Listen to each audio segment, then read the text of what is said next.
ನಿಮ್ಮ ಮಾನಸಿಕ ಶಾಂತಿ ನೆಮ್ಮದಿಗಾಗಿ ಎಂದು ನೀಲಿ ತಾವರೆ ಆನ್ಲೈನ್ನಲ್ಲಿ ಮಾರಾಟವಾಗುತ್ತಿದೆ. ಆದರೆ ಅದು ಅಂದಿನದ್ದಲ್ಲ ಎನ್ನುತ್ತಾರೆ ಲಿಯಾನ್ ಮ್ಯಾಕ್ವೇ.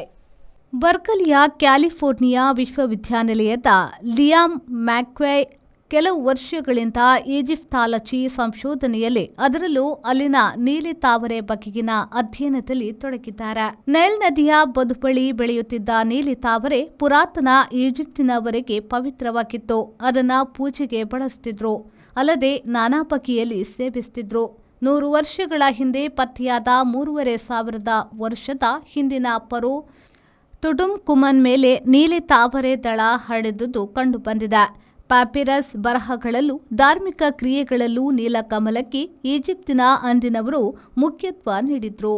ಈಗ ಆನ್ಲೈನ್ನಲ್ಲಿ ಮಾರಾಟವಾಗುವ ನೀಲಿ ತಾವರೆಯನ್ನ ಹೊಗೆ ಸೇವಿಸಿ ಇಲ್ಲವೇ ಚಾ ಕಷಾಯದಲ್ಲಿ ಕುಡಿದು ಮನಸ್ಸನ್ನ ತಣಿಸಿಕೊಳ್ಳಿ ಎನ್ನಲಾಗುತ್ತಿದೆ.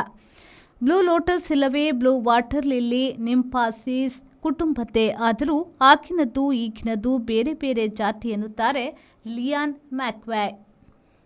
ಮಮ್ಮಿ, ಸಮ್ಮರ್ ವೆಕೇಶನ್ಸ್ ಗೆ ಈ ಸರಿ ವಾಟರ್ ಪಾರ್ಕ್ ಗೆ ಹೋಗೋಣ. ಶೋರ್ ಕಲ್ಲ, ಮಾನಸ ವಾಟರ್ ಪಾರ್ಕ್ ಗೆ ಹೋಗೋಣ.